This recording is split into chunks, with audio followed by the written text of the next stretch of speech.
అయితే ఇప్పుడు నెక్స్ట్ లెవెల్‌కి వెళ్ళిపోయారు డైరెక్టర్స్ అందరూ. సందీప్ రెడ్డి వంగ గారు కావచ్చు, రాజమౌళి నా గారు కమిటీ కావచ్చు, కూడా లేదు, సుకుమార్ వంశీ కావచ్చు, వంశీ గారు కావచ్చు. అంటే కైండ్ ఆఫ్ ఊహకు అందనట్టుగా కొంతమంది చేస్తుంటే, కొంతమంది మనసుకు హత్తుకునేలా కొన్ని చేస్తుంది. సో, ఎవ్రీథింగ్ అంత కాంటెంట్ ఉన్నా కూడా రీచ్ చేస్తున్నారు. ఓన్లీ కమర్షియలే కాకుండా. సో, అలా వెళ్ళాలంటే కొంచెం గ్యాప్ తీసుకొని అలా వెళ్ళాలి అనుకుంటున్నారా? లేకపోతే ప్రస్తుతానికి యువర్ హ్యాపీ ఇన్ యాక్టింగ్? నాకు ఇది చాలు అనిపిస్తుంది. అంటే డైరెక్షన్ నాకున్న థాట్స్ వేరే ఉన్నాయి. నాకున్న థాట్స్ ఖచ్చితంగా వేరు. దాన్ని ఇండస్ట్రీ యాక్సెప్ట్ చేయకపోవచ్చు, దాన్ని బతిమలాడుకొని. నేను కొత్త డైరెక్టర్స్ని చూస్తున్నానండి. వాళ్ళు ఒక సీన్ అంటే డైరెక్షన్ అంటే సినిమా తీసేసి ఇది కాదండి. ప్రొడ్యూసర్ని ఫస్ట్ ఒప్పించడం అది గొప్పతనం. ఇప్పుడున్న డైరెక్టర్స్ అందరూ ప్రొడ్యూసర్ని ఒప్పించి సినిమా తీసి రిలీజ్ చేయడమే గ్రేట్. అది హిట్టా ఫట్టా సెకండ్, మొత్తానికి డైరెక్టర్ అయిపోయాడు, తర్వాత ఇంకో సినిమా తీస్తాడు. కానీ ప్రొడ్యూసర్ని ఒప్పించిన తర్వాత మేకింగ్కి వెళ్ళిన తర్వాత ప్రతి సీను కన్విన్స్ చేసుకోవాలి.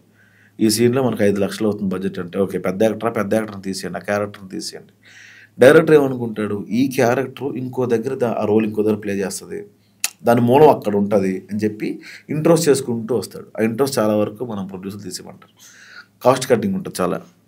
అది వాళ్ళ తప్పు కాదు, వీళ్ళ తప్పు కాదండి. సినిమా ఫస్ట్ కళ కన్నా ముందు బిజినెస్. అది ఇప్పుడు అయిపోయింది. అందరికంటే కష్టాలు పడేది డైరెక్టరే అంటే అలా ఉండదండి, ప్రొడ్యూసర్కే కష్టాలు ఉంటాయి. చాలా ప్రొడ్యూసర్స్ ఇల్లు అమ్ముకొని డబ్బులు పెడతారు. వచ్చినప్పుడు బాగా ఎంజాయ్ చేస్తారు. ఇప్పుడు నేను ఒక 10 సినిమాలు హిట్ ఉన్నాయండి, ఒక 2 సినిమాలు ఫ్లాప్లో మొత్తం పోయాయి. కానీ నేను అదే కారులో తిరుగుతా, అదే బంగ్లాలో ఉంటా, కానీ అప్పుల్లో ఉంటా. ఇప్పుడు నేను ఒక 10 సినిమాలు హిట్ కొట్టిన తర్వాత నాకు పేరు వచ్చాక నాకు ఈజీగా డబ్బులు దొరుకుతాయి అప్పు తీసుకోవడానికి, మళ్ళీ ఈ అప్పు పొడిచి ఇంకో సినిమా తీయడానికి. కొత్తగా వచ్చిన ప్రొడ్యూసర్ డబ్బులు పెట్టిన తర్వాత మొత్తం పోయాక ఆయన డబ్బులు ఎవరు ఆయన పేరు ఎవరికి తెలియదు. మీకు అర్థమైందా? సక్సెస్లో ఉంటేనే, ఆడు ఫెయిల్ అయిపోయినా కూడా మళ్ళీ సక్సెస్ వస్తుంది. సో ప్రొడ్యూసర్దే కష్టం ఉంటుంది, యాక్టర్స్దే కష్టం ఉంటుంది. నేను సతీష్ సరిపల్లి గారిని, నా రూమ్మేట్ ఒక అతను ఉండేవాళ్ళు, మేము స్ట్రగుల్ అవుతున్న రోజుల్లో ఆయన వెనక నిలబడే పాత్రలు, కంపెనీ ఆర్టిస్ట్ పాత్రలకు వెళ్ళేవాడు. ఇప్పుడు చాలా బిజీ పర్సన్ ఆయన సాయంత్రం రూమ్కి వచ్చేగానే రాగానే పడుకుని పోయాడు. ఆయన రాగానే ఆయన బోర్లో పడుకుని రూమ్లో పెద్దగా పని ఉండేది కదా సాయంత్రం.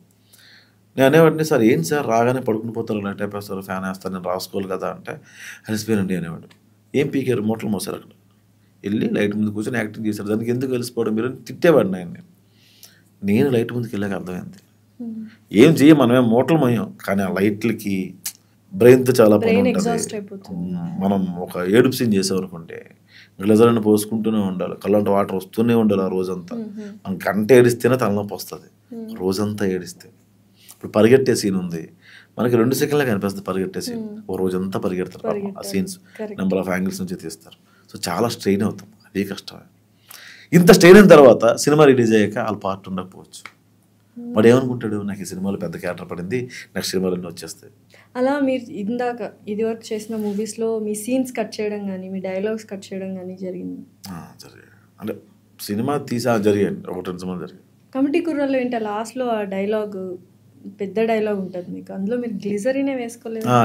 వేసుకోలేదు. నేను అంత అంటే న్యాచురల్, అంటే ఎప్పుడు ఏడుపు చేయలేదుగా ప్రసాద్ బైరా గారు, మ్యాక్సిమం అన్ని కామెడీ వే ఏడుపు చేశానండి, కానీ అంత ఏడ్ చేసి ఎప్పుడు చేయలే.